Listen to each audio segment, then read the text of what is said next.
and hand my headset back over to Ali Zimmerman, who's going to come back in and kind of take the reins. So, Mike, I'll leave you here and allow Ali to join you. Great, thanks. Okay, as Ali comes in, we're just looking at the start here for the under-19 women's single. This event had 78 entries. On Tuesday, it began with 11 heats, only 2 athletes from each heat moving on to the semifinals.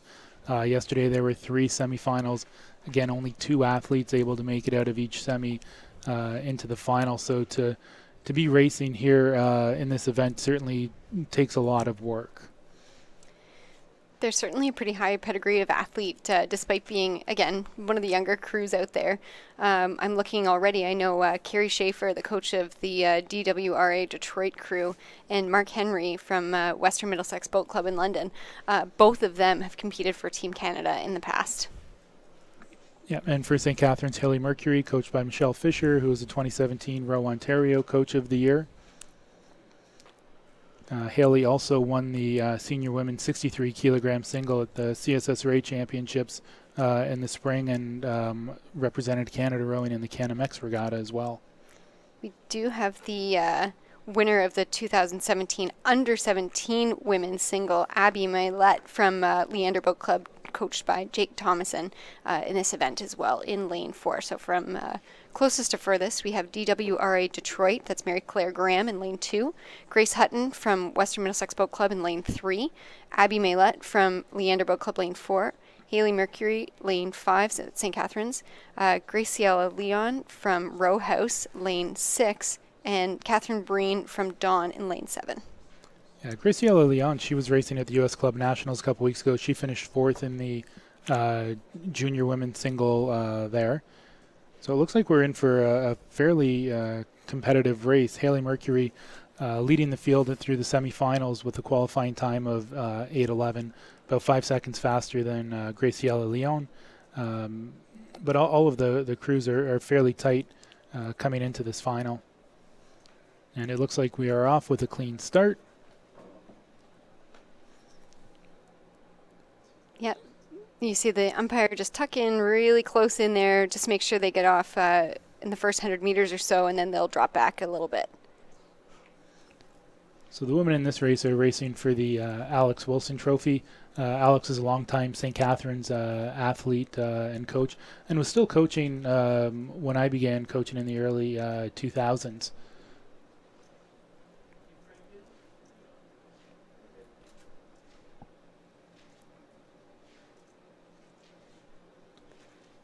Nice shot there. It does look like it's still pretty choppy on the water, even though we're approaching 6 o'clock now.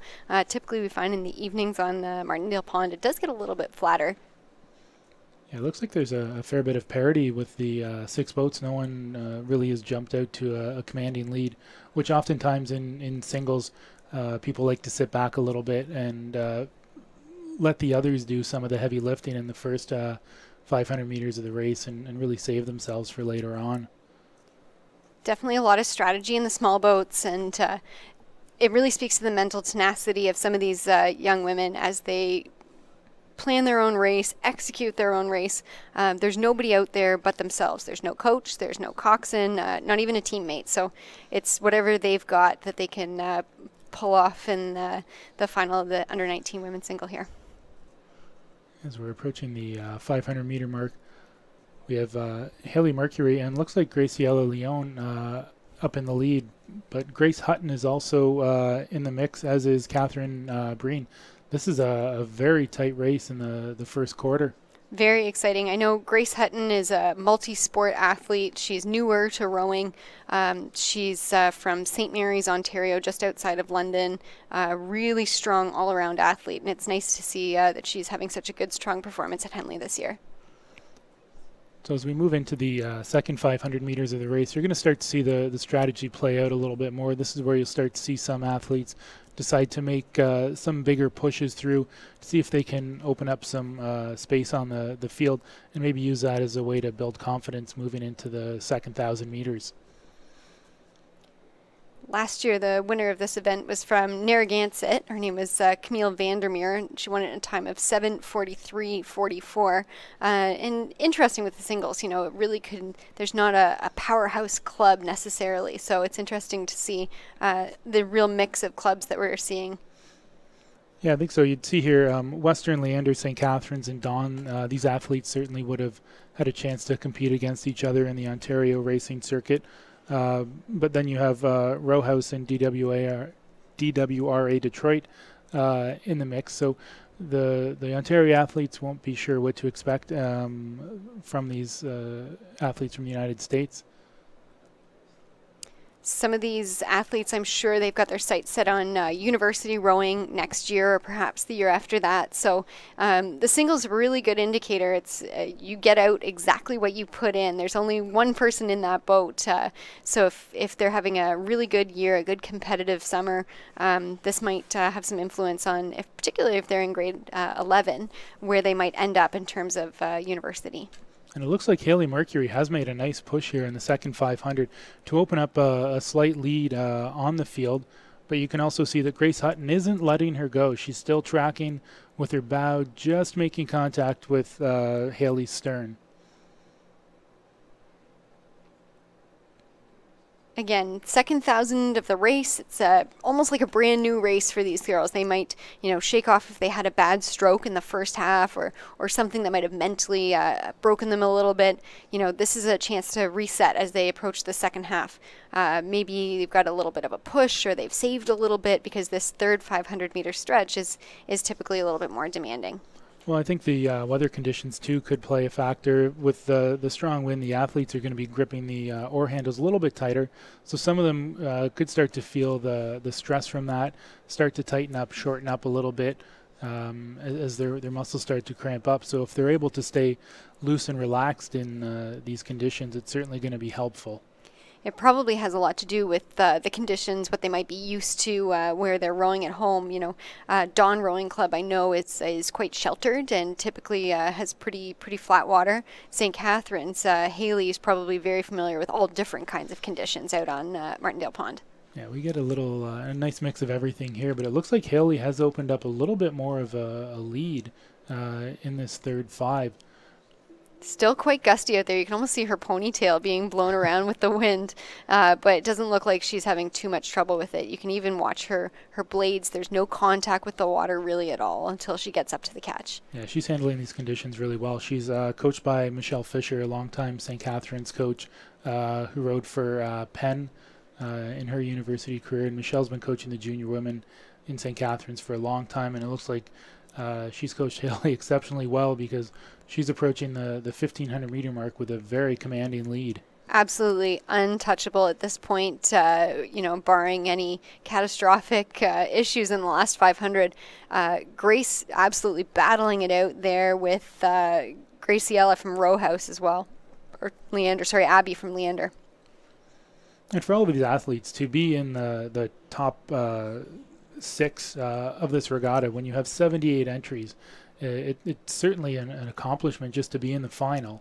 But you can see that Haley has certainly stepped up to the task at hand and is really establishing herself in this event. Probably pretty exciting being local. She's definitely got lots of fans, I'm sure, both on the island where she's just rode past and as she approaches the grandstands, probably starting to hear, hopefully, what I hope is a large crowd down there waiting for whoever's going to be on the podium today.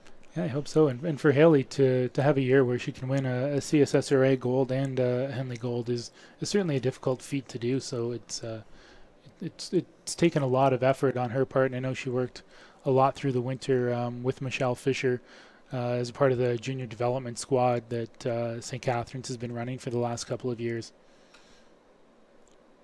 You can see the buoys there. They changed to red without even thinking about it. I'm sure you can see her strokes have gotten maybe a little bit shorter, but definitely more powerful. She is not giving this one up, just to walk through to the finish line. She's really going to go for it, foot on the gas all the way. Oh, definitely. You don't want to leave anything to chance when you've had such a good lead and a good race.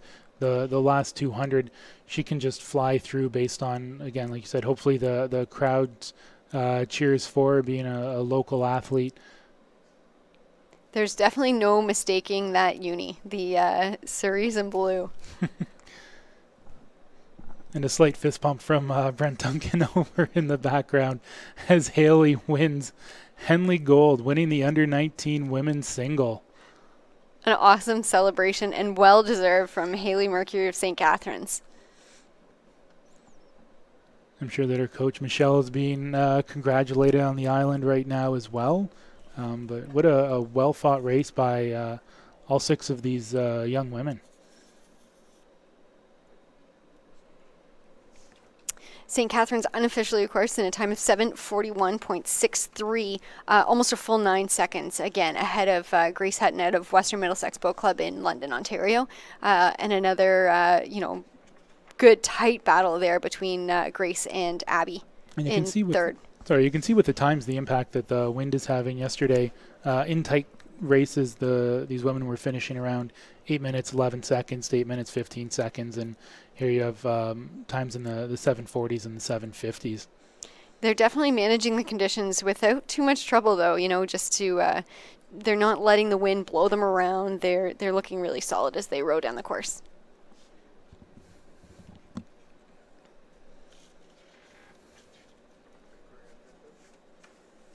Looks like we've got only about 4 races left today, and the finals on Thursday.